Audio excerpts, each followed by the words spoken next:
This is the Swarm Unplugged podcast, where we get to know the bee social community and encourage others to join us. With hundreds in the community, we want to get to know all of you better. From the newbie to the expert to the project partners, we will be learning who they are and how they can best benefit from Bees Social. I'm Christopher Knight, so let's get started.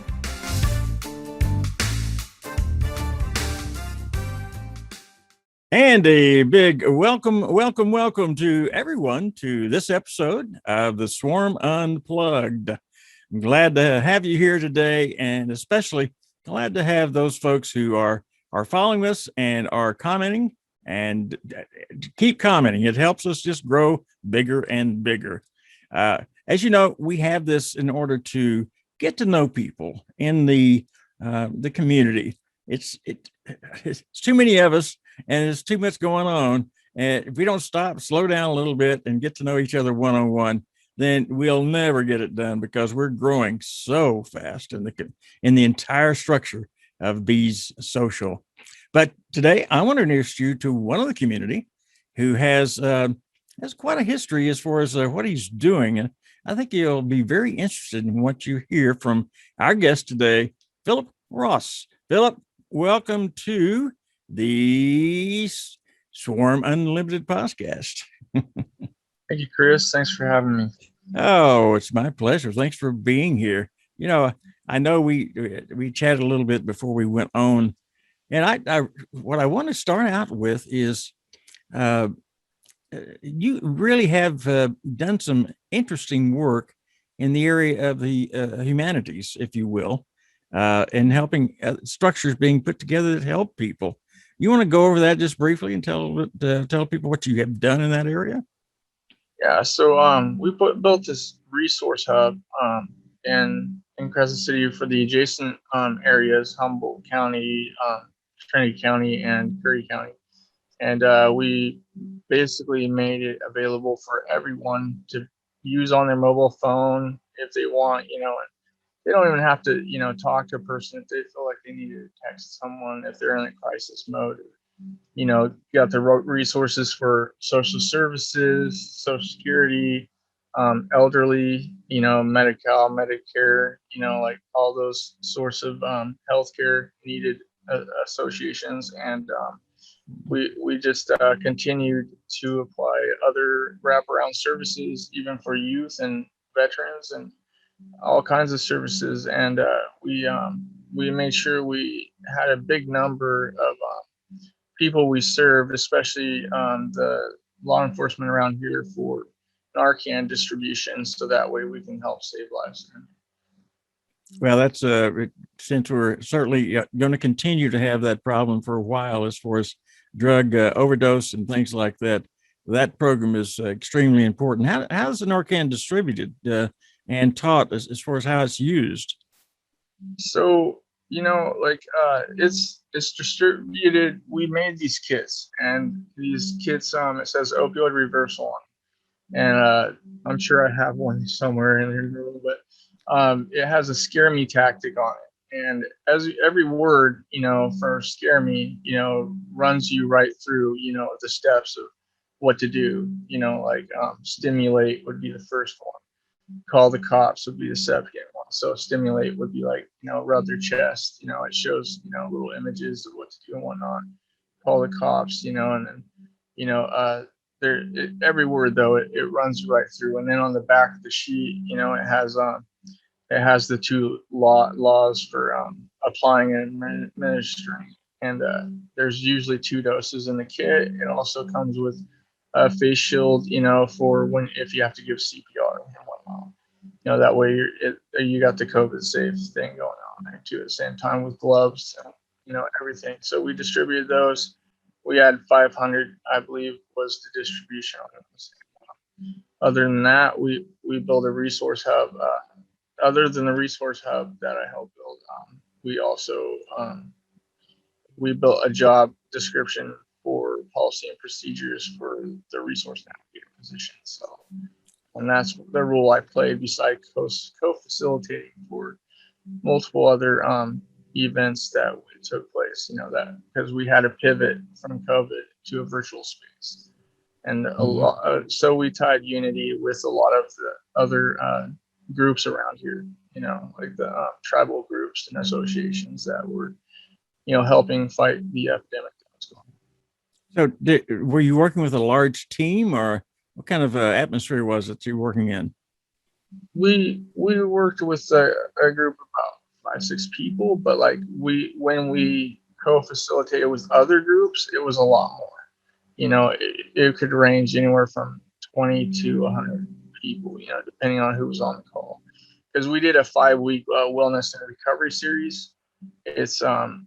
I don't like promoting, but like it's on Arts Save Del Norte, and there's a list of just like different a library list that people can go and check out to understand, even from doctors' perspectives, what they're up against, what people are up against, and then they have Wellness Wednesdays, for wellness and care activities. So it's Yeah, actually pretty nice. that's as I said earlier, that's a lot of moving pieces there. So, and it sounds like it was wonderful work, and I know you're proud to have been a part of it. Um, do you have a family? Yes, yeah, I have a number of good family around here. Yeah, I got my grandpa, my grandma that's still here, and I got uncles and cousins and whatnot that are here in Crescent City, and a large group of good friends. That's actually why I'm here. Yeah, I got it. And you just mentioned where you live, which is Crescent City, California. Yes, that's correct. And what part of California is that in?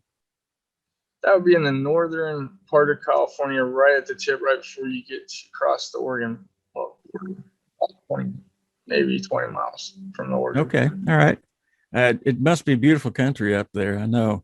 Uh, Oh yeah, the redwoods are nice. yeah, It's yeah. That's 20 minutes either direction, hit the river, or hit the beach or somewhere. It's all good. oh boy, just you're making me jealous now. Stop it already. Good grief. I, I talked to one of our guests we've had on was Dan Harris, and he actually lives in the redwoods, and he really made me jealous when he was talking about it. All right, Oh yeah, what it's a beautiful place. Matter of fact, I'm gonna be going there after here. that's your next spot to put down some Yes. Yeah. roots. You're gonna or your roots are gonna be as deep as a redwood, aren't they? That's nothing to it. Well, I go visit it on occasion. Helping out and whatnot. He's a Well, good friend. you have obviously a fascinating background as far as what you've done. Is part of that humanitarian work? Did that draw you to the bee social community in any way? Yeah, I've actually helped out like in the beginning.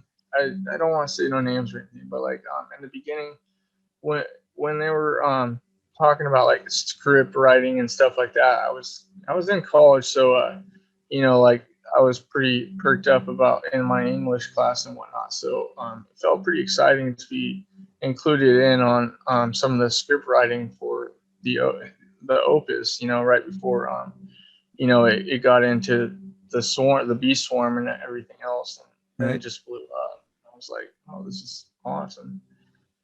Oh, It's amazing. that's fantastic. Yeah, so, how long? When did you start with Opus? I guess financial group or Opus. I started probably a good over a year ago. I would help out, like anybody that needed help when it come to like electronical, help and whatnot. Their Mhm. device wasn't working correctly or this or that, because I have a CIS networking degree, so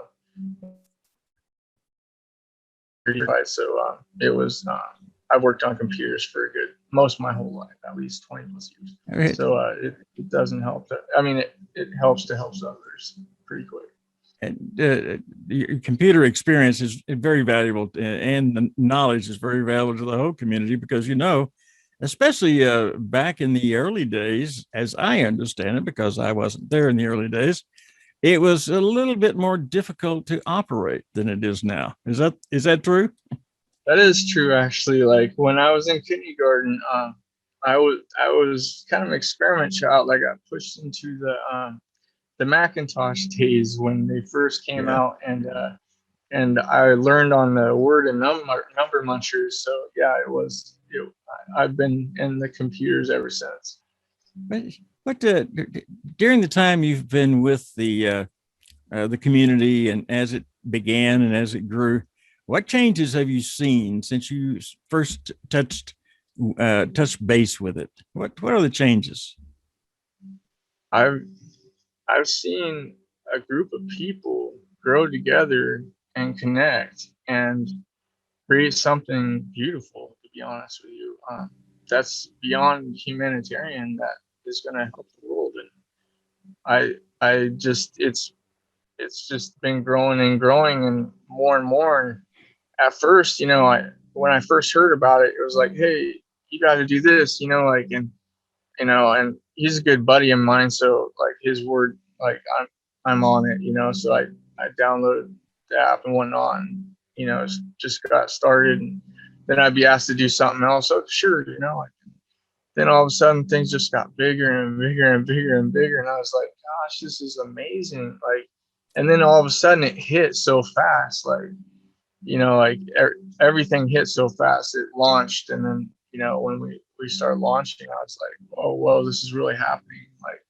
and I'm a part of it, and it felt incredible, and then the more that everybody just came together, and I felt kind of like we're all humanitarian, because like we're not just doing it for ourselves, we're doing it for everybody, and that means the world, like, just the United States. We're doing this for every country out there, and that's just that gives hopes to the people, and that's what I love. Well, you obviously made some great contributions to the beginning structure, and I'm sure you're still making contributions to what's going on now. But how many people actually were there at the very beginning? I couldn't give a big number, like maybe in the 2030s. I don't really know, like, because I wasn't part of all of it. I was only part of a portion where, like, I was included on some of it, and then in the very beginning, though, or if you're talking about, like, like when we first launched, there's what, a good 50, 40, 30 to 70 people that started, and then I went on some trips with a good friend, and we met others, and got them involved too, and all the way from like here, Crescent City, California, all the way, either down Humboldt area, all the way up to like Washington. We drove around and helped like kind of network, and talked about what was going on. So that was the beginning, and then it just started getting bigger and bigger, and then every time I'm asked for a favor, I'll drop what I'm doing and help as fast as I can. Well, that's the effort it takes in order to keep the ball rolling.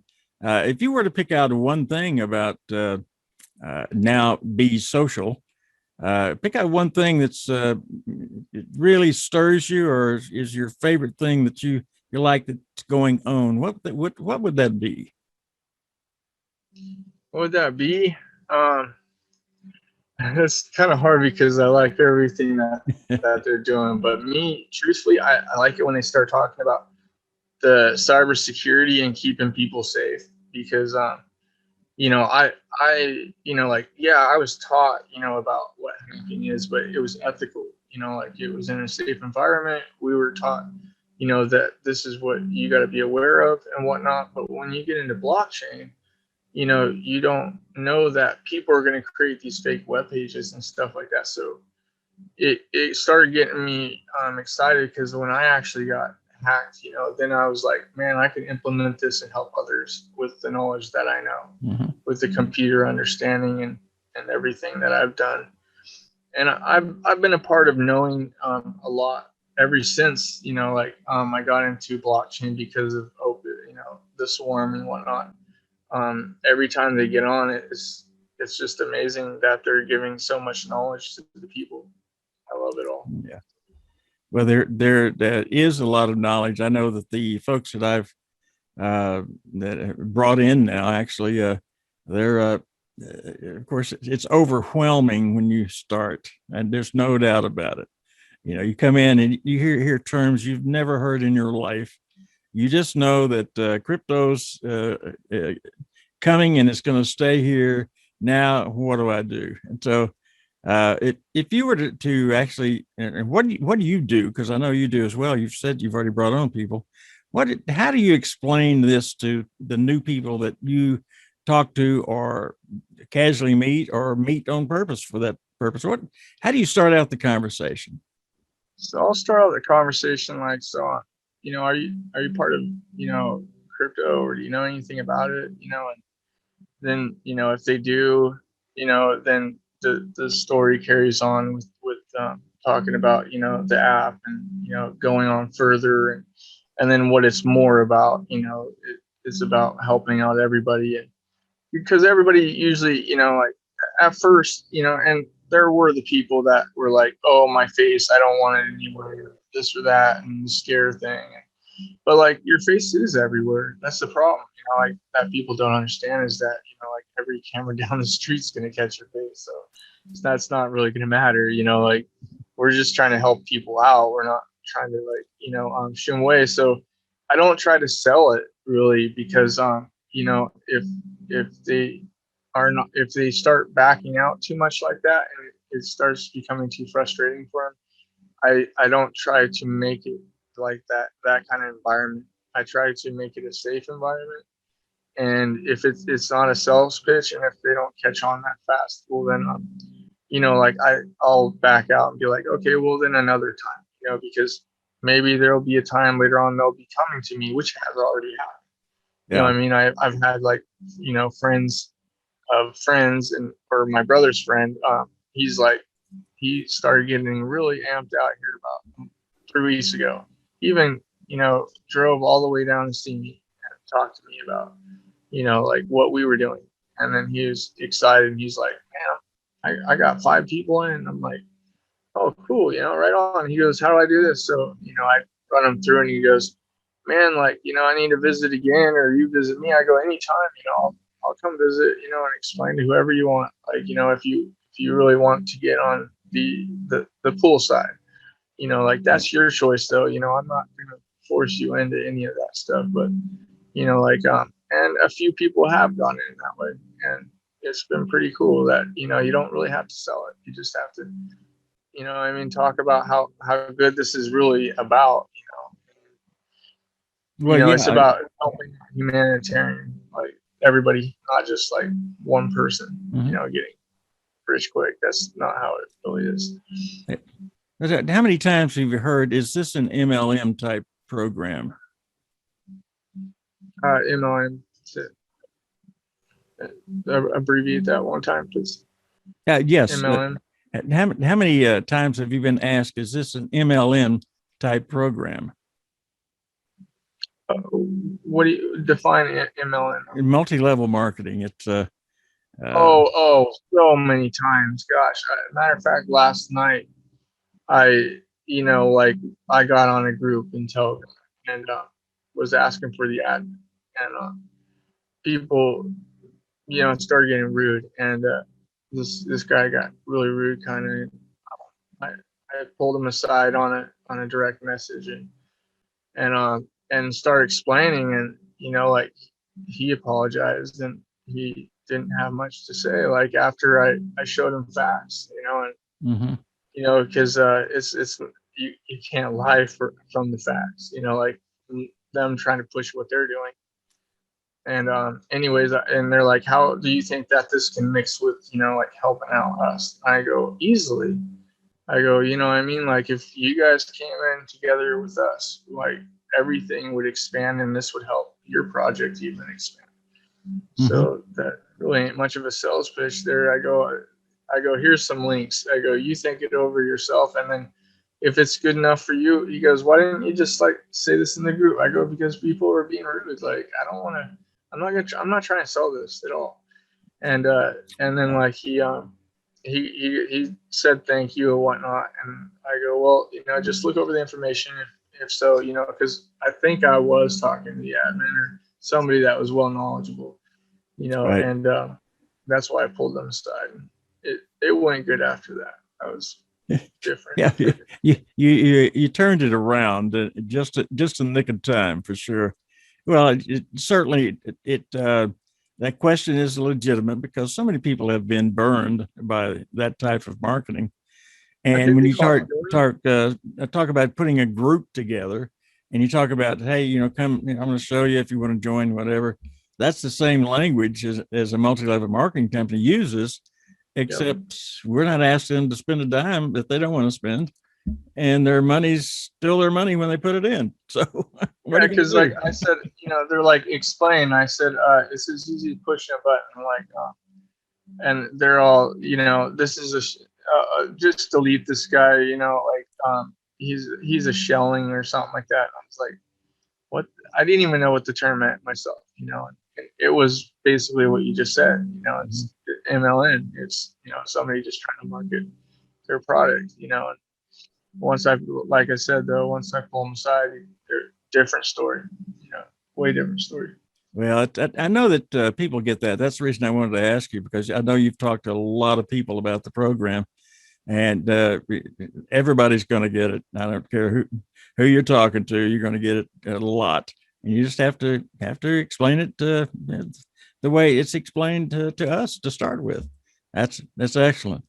Before we close this episode out today, Phillip, uh, would you like to say anything as we close out here?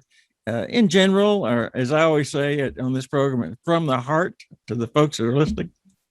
Yeah, I like to say that we aren't doing this for just us. Like, we all stuck in this together, united to do this for the world. And like, this this project is beyond words.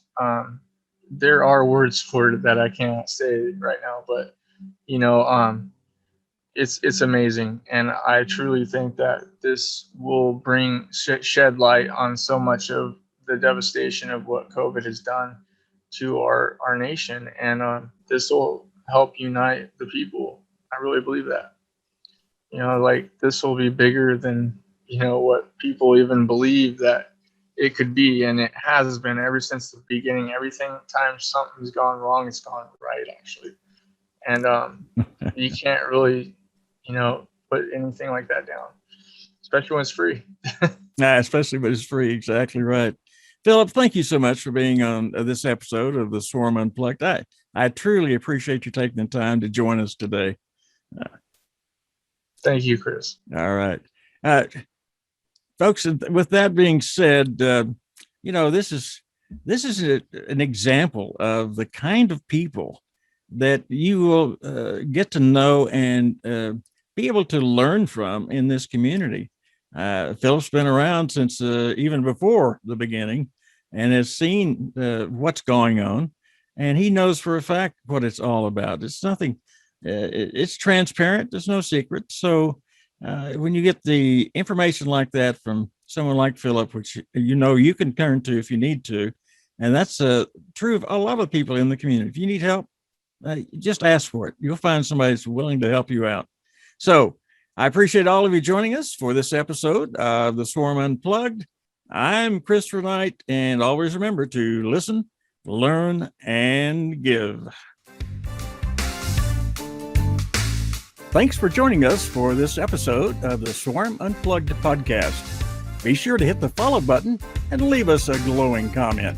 Gravitate yourself to be on the podcast so you are the next one to introduce themselves to the Be Social community.